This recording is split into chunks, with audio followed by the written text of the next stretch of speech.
Well, good afternoon, everybody. I hope you're very well today. Delighted to see you all here, as always, and ready. It's a beautiful morning in Perth today. I hope it's good where you are.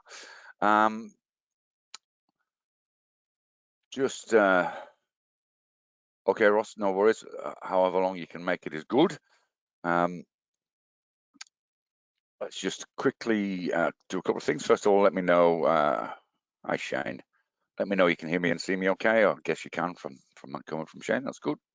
But also, of course, we're going to put up this important message to say that these are my opinions only, not representative of Go Markets. And of course, what it is, the reality is we are looking at this from an educational purposes point of view rather than direct advice to take specific trading action. You need to make your own decisions about what's right for you and your trading objectives. And of course, risk management should be a key part of everything you do, as it is a key part of everything we teach. Yes, thanks. Apologies for last night. For you guys who rocked up to Inner Circle or tried to and discovered it wasn't on. Yeah, we had a little bit of a horse versus fence incident. And as I was home alone, then we had to have the vet come up and fix the horse, while today I'll fix the fence. Yes. Money. Oh, good. That's the joys of horses for you. Anyway, let's go on to the order of the day and look at what's coming across the news. So it was an interesting, yeah, horse is okay, just a bad gash, and that's been fixed. Yeah, US were very strange night. We had a session where things looked really dismal early on and then recovered to the extent whereby the Nasdaq, somewhat surprisingly, actually closed as pretty close to neutral as you can. Maybe those inflation fears are just dampening down a little bit, but I don't think they've gone away. I think it'll be back to bite at various points.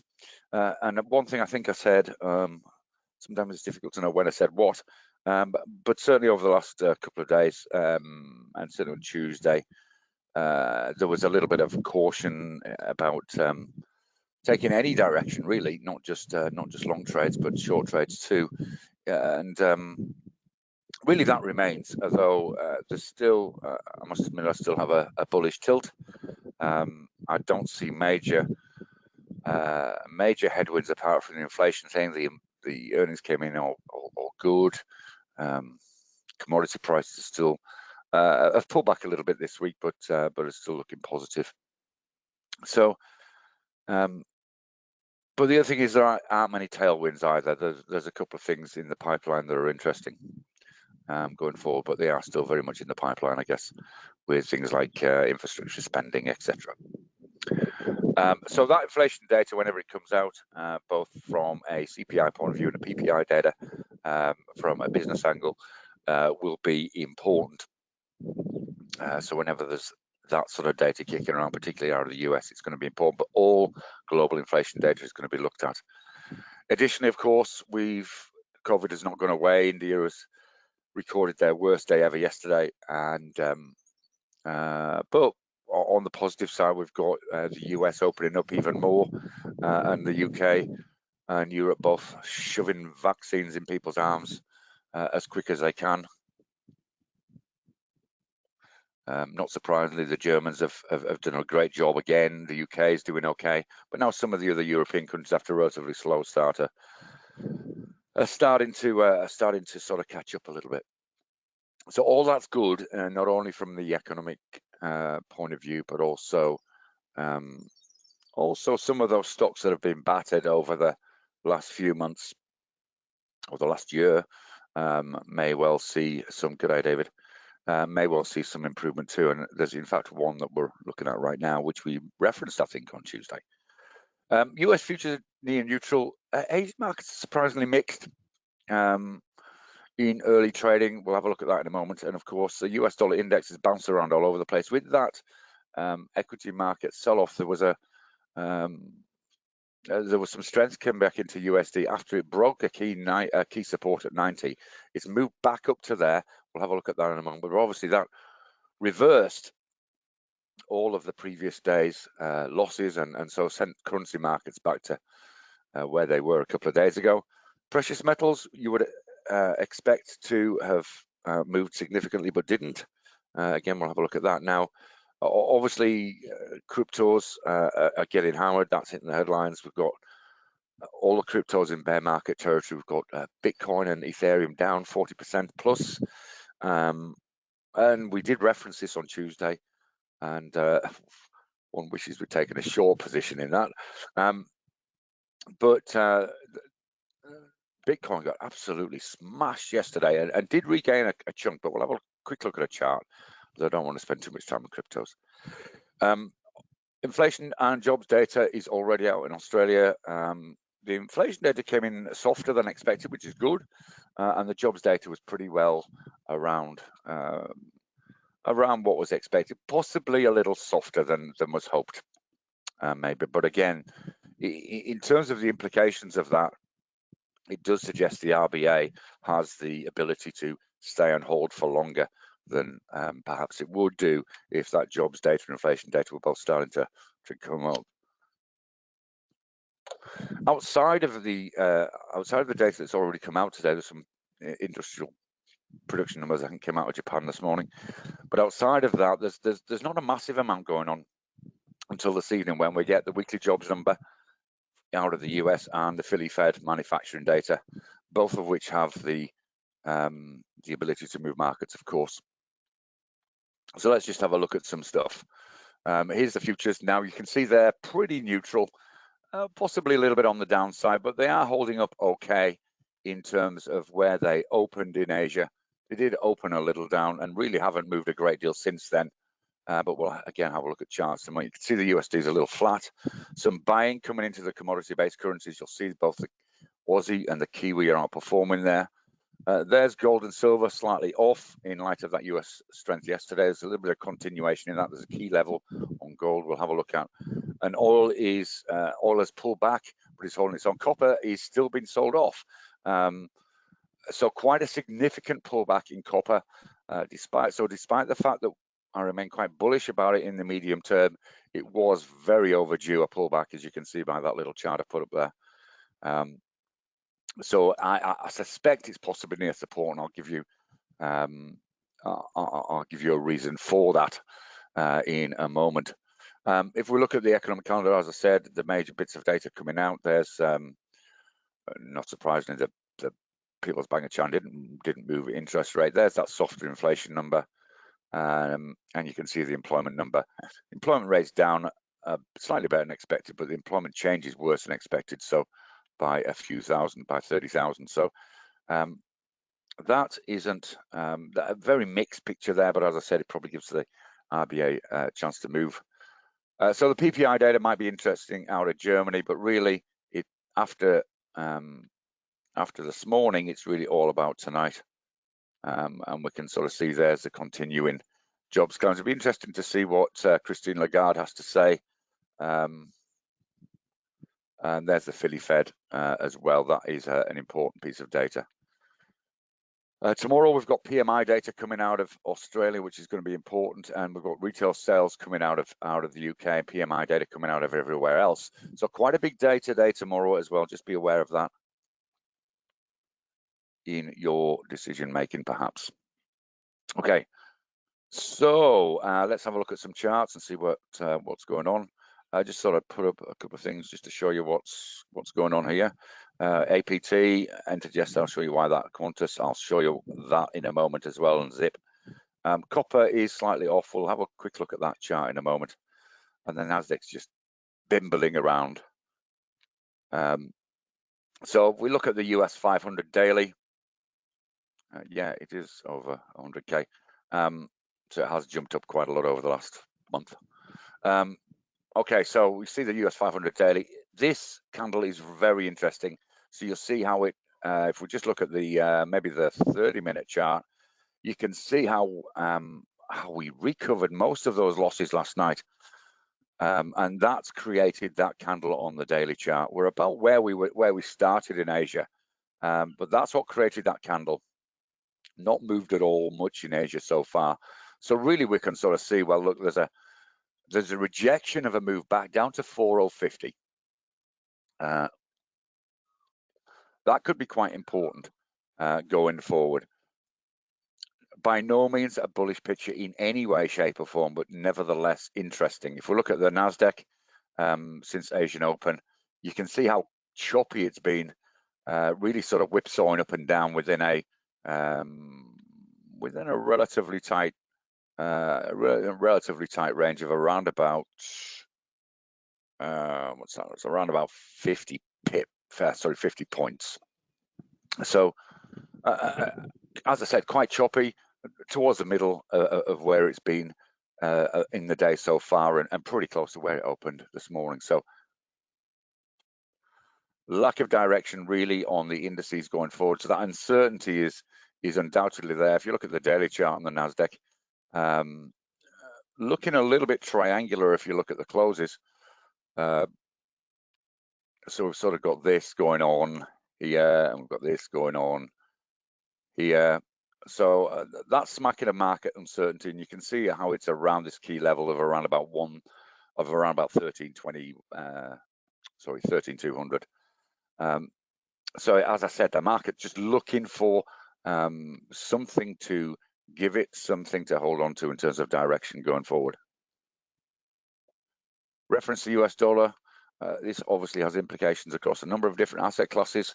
That US dollar strength, the meant commodities popped down a little bit. But you can see that reversal candle was quite significant, completely engulfing the previous day's losses and back over that key 90 level. As I said, a bit softer since Asian market opened this morning, but nevertheless looks happy at that place now. If we look at the precious metals side of things, gold, we've been banging on about this all week for those of you who've attended various sessions. 1870 is the key level, and it's surprising to see such little movement considering the dollar has moved quite significantly. On that big down day, we got this. That big up day, we got this. So again, closing around that resistance. So market needs another reason to push gold back up and over 1900 to potentially test this 1941 level that we hit at the back end of, the early part of this year. If we look at silver, slightly underperformed gold. So gold and silver stocks aren't where to be right now, but we'll see how it sort of goes. You can see that bounce off 28.25, which was the highs we hit mid-February as well. So not surprising we bounced off that. But again, no compelling reason to sell off significantly, just a bit of repositioning. Just a quick look at cryptos. There's Bitcoin. So that was bear market territory. That is just gross 55% down from its highs. As I said, it was really spectacular yesterday. You can see how much it gained back, and we've got some renewed selling going on in Asia today. But interestingly, that's twice it's tried to breach that 200 MA and hasn't managed it yet. So we could see, if the market checks in on that, we could see that becoming a level of interest. As I say, it wasn't just Bitcoin, it's across the board. But again, you can sort of see that we've got a couple of rejections of a move below a key level on Ethereum at 2150. So again, looking to find some stability in that, but of course, there's not much going across the wires at this stage, which is supportive of a move up in cryptos yet, but we shall see what transpires over the next few days. So with that US dollar movement, as I said, it's really stuffed around the daily charts on the US dollar crosses. We can see the Euro USD looked as though it was going to break, or did break, that level we've been talking about for some time at 121.75, and then reversed that yesterday, of course. But we are slightly higher in Asian trading today, and worthwhile possibly keeping an eye on. But what that has done is it's potentially created a short-term opportunity of around about 46 pips to the upside. If we do get some buying coming into this, possibly over this sort of 121.85 level, we could see it come back up to test 122.30 perhaps, but it does look very noisy around here. So I remain unconvinced about. You'd have to be very, very nimble with this. Here's the Aussie US on an hourly chart. I'll show you the daily chart. Actually, I'll put the daily chart up now. Let's do the right thing. But you can see we're been stuck in this trading range apart from a couple of days, early May, since the beginning of March, or since the beginning of April. And so, but we're having fairly large candles going on, as you can see. If we just pop the ATR on this, so we've got the 14 on there. So we've got the 6 on there. I'm going to just put a 14 on there and just compare. Let's just change that color. So you can see that these candles have been quite big. The 6 ATR has been predominant, but now we're back to the 14. So we've got a fairly stable, sort of stable candle, but that's 69. So it's around about average in terms of where it is, or where it should be. But the fact that it's stuck in this range says, unless you're trading really short term, then leave this alone. From top to bottom, it's around about 50 pips to retest this 77.90 level. 78 is the key level, obviously, on this to the upside, and 77 to the downside. So about 100 pips, or 1 cent, if you like, top to bottom are the key levels. But really, if it does break to the downside, limited, because there's again quite a lot of noise under here. So if we look at GB pound, yen, obviously we didn't look at US yen. Let's look at that first. So we had that Japanese data come out this morning. But all that's done is it's really, so this is yesterday's US strength. Haven't gone anywhere at all today. There is a potential to move up if we get some equity weakness. But again, we're struggling. We're really forcing potential trades here. Remember, I've talked before about markets really like it when there's some potential of a good upside trading. If anybody's trading more than a sort of very short-term chart. So when faced with a 30 pip versus a 60 pip potential move, we know that the 60 pip potential move is going to attract more buyers or sellers, depending on which direction it is, of course. So this is again looking quite triangular. You can sort of see that symmetrical triangle type of shape there. So again, not much going on, but so we have got some euro strength, but we also got some commodity strength. So I just thought I would put this on here because it does look interesting. It's almost a triple top formation on the euro Aussie. So Euro's had a really good run up, as you can see. This run up was around about 130 pips from top to bottom from the 18th. Just sort of pop it here. So let's say there's a breakout trade there up to its top was around about 116 pips. And that was a straight line up. So there is potential here. This is almost like a triple top type of pattern on this. And if it does break to the downside, so if we do get more commodity strength, we do get more commodity-based currency strength in terms of the Aussie, there's about 41 pips, 45 pips maybe, before it starts to hit possibly a little bit of turbulence in terms of previous market action. So that looks quite interesting. Of course, that's the other level that we put on there. That's at the bottom of the range. So it could, in fact, if it does get down to here and there's a continued sell or a continued buy into the Aussie, then we could see it come down and test here. So there is a potential opportunity here, but what would technically make sense is if you were to enter a position like this, and it's a good example, then you, at this point here, where you see all of this stuff going on, then if this is your stop here, then you may sort of take it really quite tight as it hits this level here. And then, of course, if it breaks through, you would do as you would normally do with a trail stop. So this is our chart of the day, the Euro Aussie. If we just look at the Aussie yen,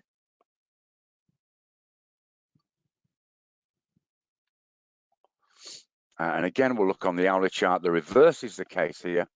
And so this was the other one we were looking at.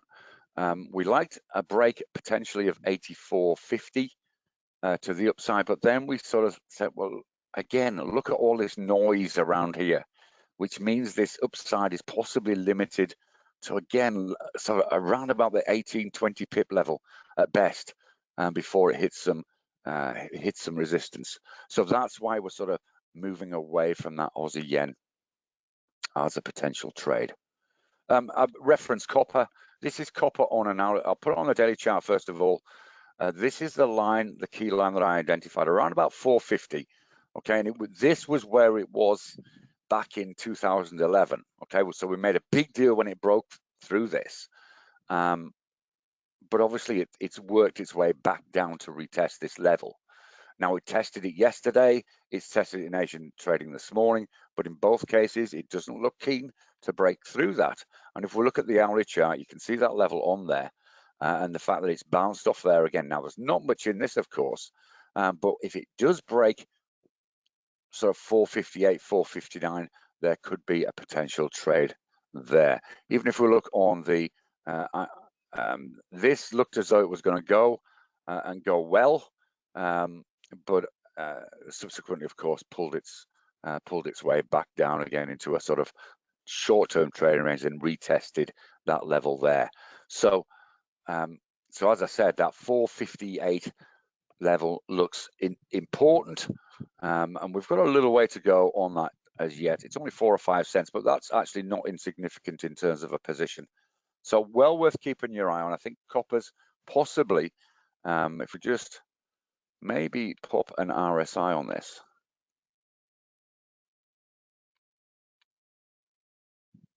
And just see where it's at.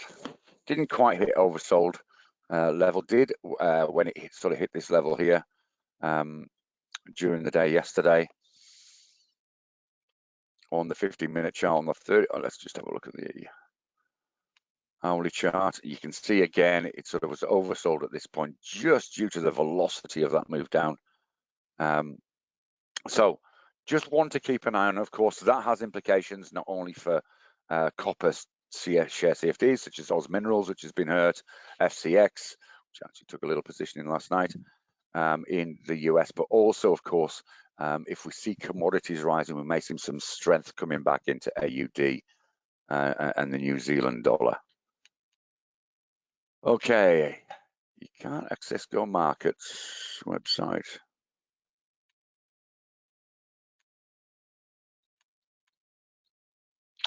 From Indonesia. Is this site only for Australia? Stephen, can you drop me an email and I'll find that out for you? It's global. So is it the site you're talking about or is it the platform? Just to clarify that.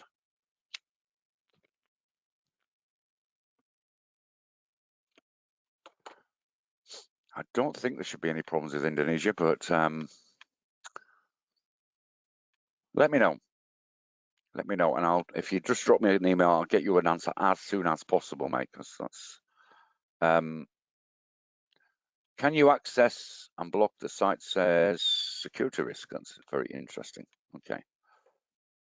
Have you got the app?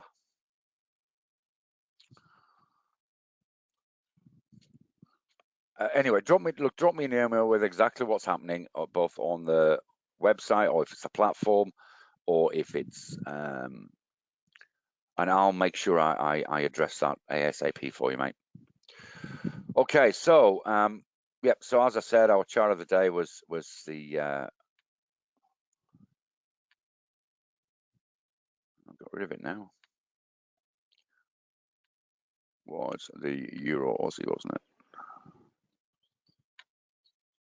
Yep. So our chart of the day on FX is Euro Aussie to the downside.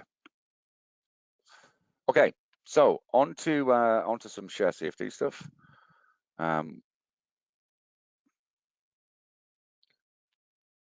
Okay, just do a little shimmy in around. Let's just refresh this data. So Asian markets are mixed. As I said, the S&P 500, sorry, the S&P 200 is on the Aussie market is the outperformer in Asia at the minute, and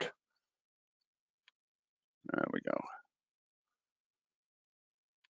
And it's just so this essentially was where market opened. So everything's open around about that time, and so since then it's just made its way higher and higher, and we're trading towards. So we're trading towards the tops or the top of the session. So after yesterday's big sell-off, which anticipated a worse night in the US than there actually was, you can see we've got a very, very strong market broadly, with around about a 3-to-1 advances versus decliners. Now, it's not all roses, because as we've already said, resources are under a bit of trouble. But we can see some of those stocks we've talked about before that were waiting for a bounce. So we've got Afterpay kicking around there. But if we look at, we see BHP down 1.5%. We see Oz Minerals, if we go down, let's just quickly look at FMG as we pass it. FMG is actually holding okay. Oz Minerals down 1.5%. So these are all dropped off, although these are significantly off the lows. I think Oz Minerals, there we go. Oz Minerals dropped actually to 24.33. So that could be just a sign that maybe the selling has been overcooked a little bit. There's Rio down 1%. So that's where the money's coming out of. Likewise with energy, we're seeing Santos, Allsearch. I'm guessing WPL down as well. There we go, WPL down as well. And those stocks that service that, such as WR, are struggling a little bit too. Webjet reported, did Webjet report yesterday? But if we look at Qantas, we can actually see Qantas is looking pretty rosy, up nearly 4% on the back of a report, and up towards the highs of the session. So very positive day for Qantas. We've been sort of saying, well, look, wait for the bounce. And we actually sort of got signs of that. Or looked as though there was going to be signs of that yesterday, and it sold off a little bit. But certainly that's gone forward. And of course, Zip, like Afterpay, is doing very well. Xero is on a bit of a tear at the moment. So we'll have a look at some of these charts right now. So let's start our foray around the place with Qantas.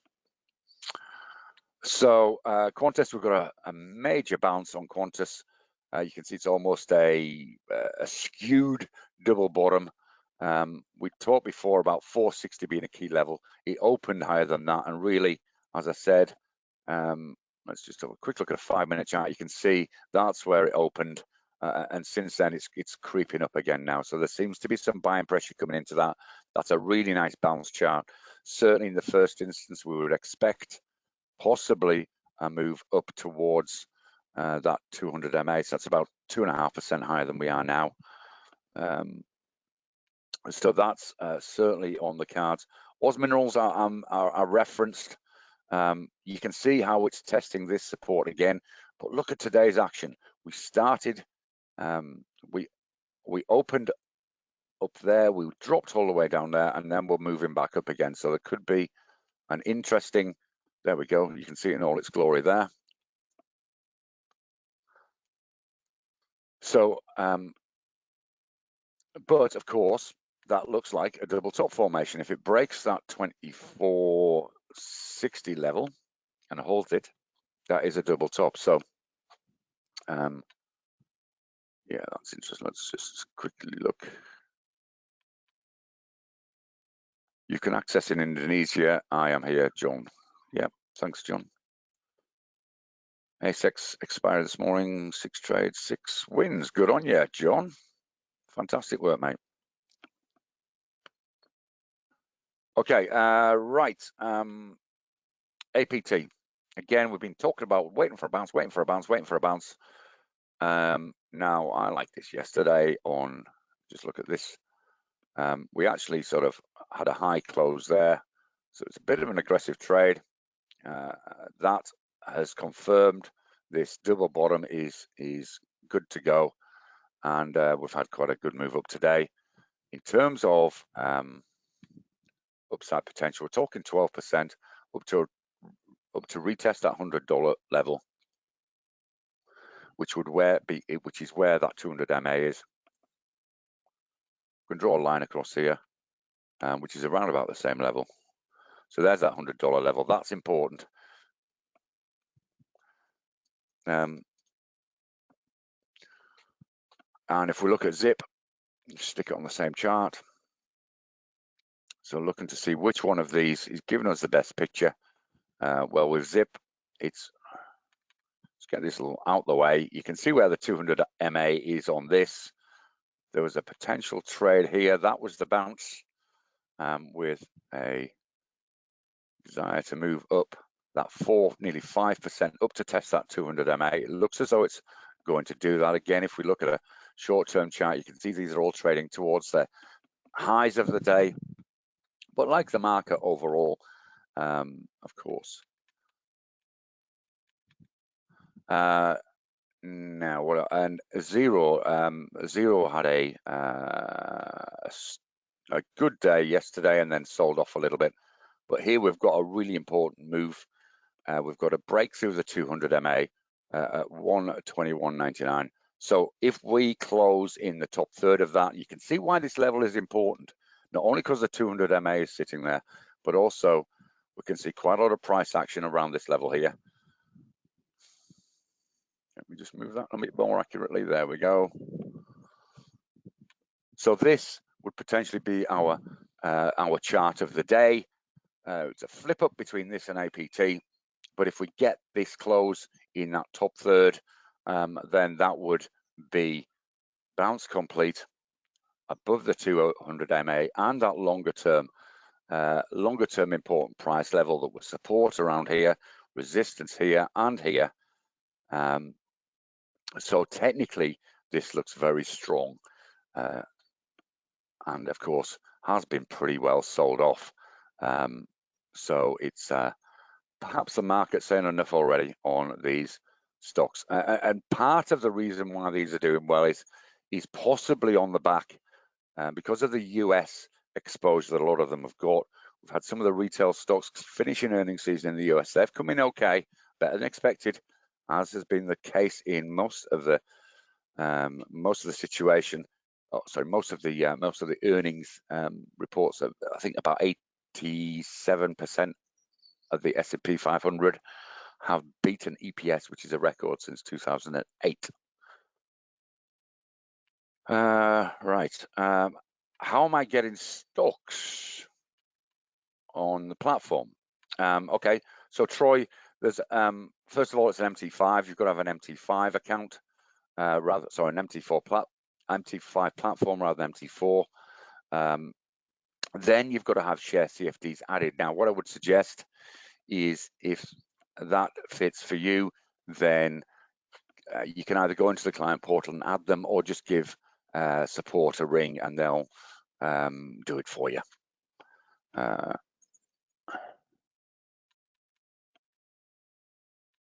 Yep, that's it. And look, it's no drama to open an MT5 account or an MT5 account on within your overall client account as well.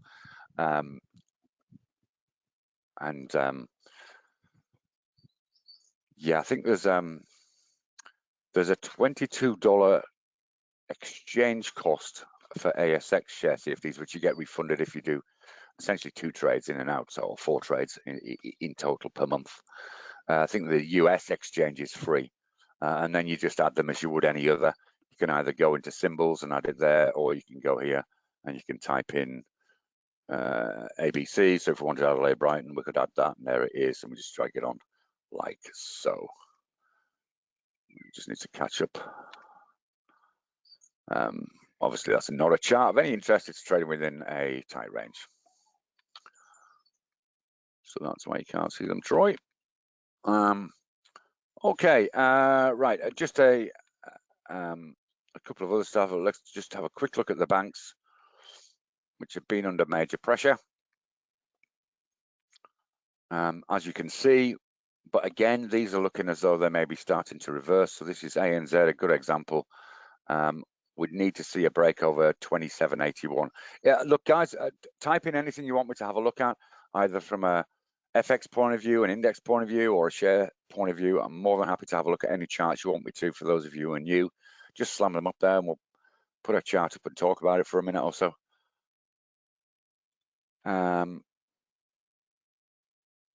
If we look at Harvey Norman, we're on a bit of a tear. A couple of days ago, looked as though they're going to break through, pull back to that sort of 522 level over the last couple of days, but again, stronger in trading today. So we've got a nice level there that says, look, this is worth a look. And again, we can sort of see what upside potential there is. Just take it up to there. It's about 4% on Harvey Norman. LYC, yeah, for sure. LYC are actually not doing particularly well. We've got a long-term, just get that out of the way. Not sure why I put that line on. Maybe showing somebody how to trail stop. So we'll look as though we're holding on to this 522 support by our fingernails. So way too early to consider a trade into this, although it's been one of our favorites over the last few months, but taking advantage of this sort of move and this sort of move. So there was the last time it bounced off this level, and when it did that, we got an 8% move higher. So we'll wait. Need to be patient with this. Key level of interest 555, and potentially move up to test that $6 level again.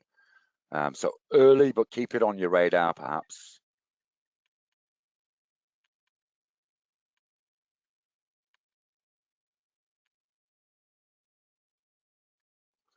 Okay, and yeah, we can have a look at the DAX. Futures are fairly strong on this, but you can see the key level there. We talked about this on Tuesday, 15,150, say. You can see how it's sort of, again, we got that rejection candle yesterday. So if we do a break through this level, then this looks as though it's supported around about 14,900. But we have got, we're obviously around about a little shy of 400 points to retest those record highs we hit sort of mid-April. David, right? What's the difference between MT4 and MT5? Well, the major difference is you can obviously trade share CFDs on MT5. Outside of that, there's a few more indicators. There's the ability to customize timeframes a little bit. So you can see here, I've got a 2-hour and I've got an 8-hour on this, on a 12-hour actually. So you can put a few more timeframes on this that you don't have on MT4. As I said, a few more indicators, but outside of that, it's pretty similar. You can also get a news feed on that, but I don't use it because, but it could be interesting. It's an interesting place to look if you, let's just show you.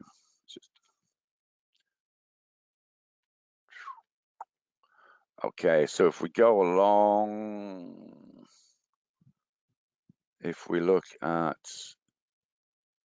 think it's news. So what we do is if you see something moving quickly, often you'll see the news pop up here. So that's good. So we can, obviously, as the news comes over, it comes up there. You can get to ping you if you want, but that just becomes irritating. But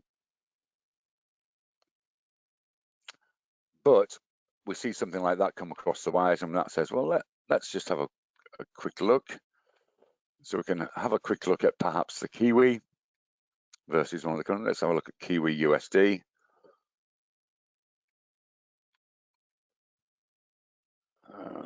not doing very much really on the back of that. There's your key level. No worries, David.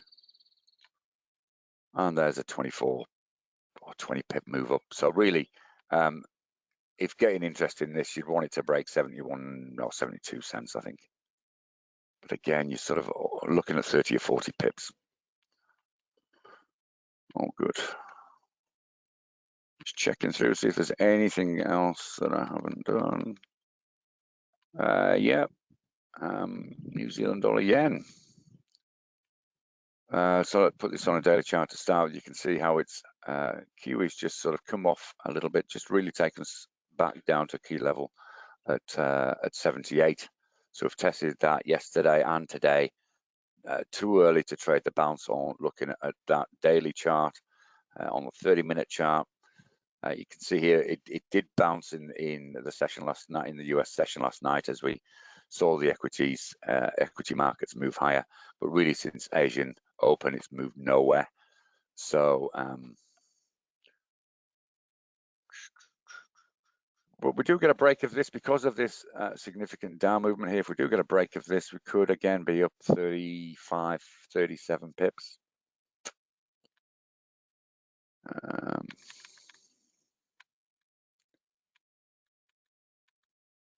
We had a look at Qantas already, but Qantas looked pretty good to me. I already said that on the back of some news this morning.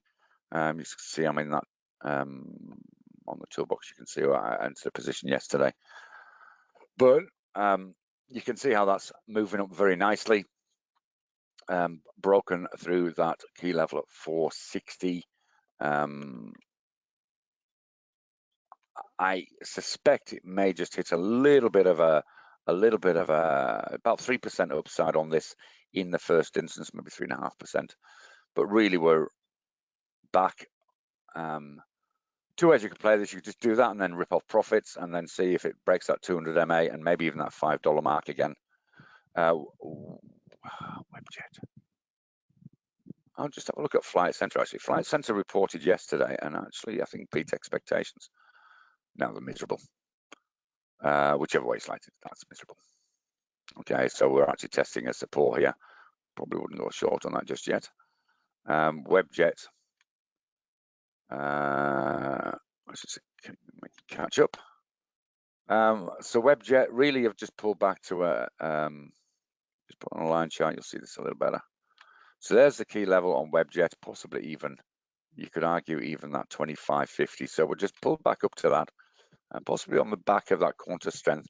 But I'm not sure how much upside is in this. You can see here it's possibly limited to around about 2% on. Was that Webjet? Yeah. No, it wasn't. That's, what am I doing? That's WBC. Thought it was a bit good, but there's Webjet. Not looking good. Let's just have a quick look back at that Westpac chart, because that's interesting. So yeah, so again, be patient. But again, I think there's better opportunities in the banking space than this. Iluka got slammed, I think.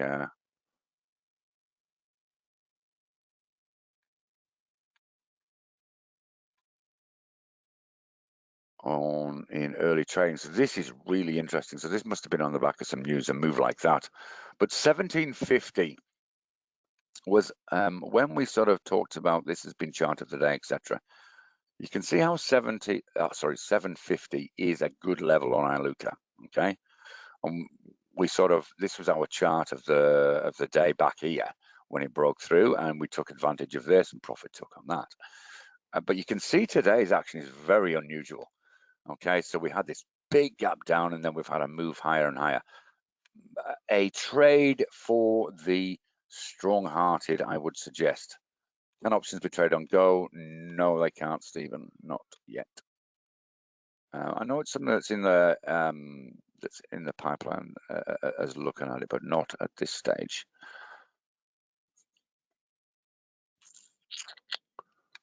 JB Hi-Fi.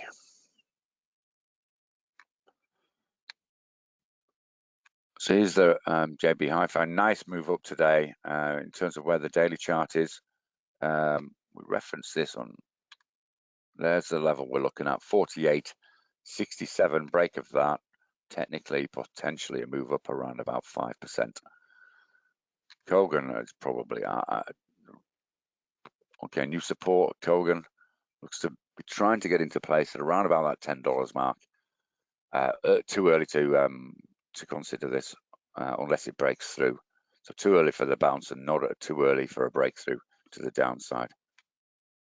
Okay, guys. Well, I think I've done all the charts that you wanted me to. I'm just checking back. I hope that's been useful. I hope that's been interesting, giving you a few things to potentially have a look at today. We'll see you at the rescheduled Inner Circle session tonight if you can make it along. If you can't, you want to record, just drop me a line where we're talking about trying to sort of unpick how to choose timeframes in different market conditions. Although it's a really it's a guidance rather than a prescriptive session. Just again to give you some things to have a look at in your trading. So if you can make along to that, that'd be great. If you can't, drop me an email for the recording, and we shall see you when we see you. Have a fantastic weekend, and of course, trade safe. It still could be very choppy. Thanks, Peter. Really appreciate it. Cheers, Anthony. You're welcome, Jonathan. Peter, just drop me a line. Rachel, you're welcome. No worries, Josh, Alyssa. I hope you did. Alyssa, did you get sorted, by the way? Just let me know. Stephen, you're very welcome. And cheers, Mike. Okay. All good. Yeah, Alyssa, just drop me an email just to let me know. Okay. Give them a ring and let me know. Give them a ring, just sort of, and let me know what the outcome of that is.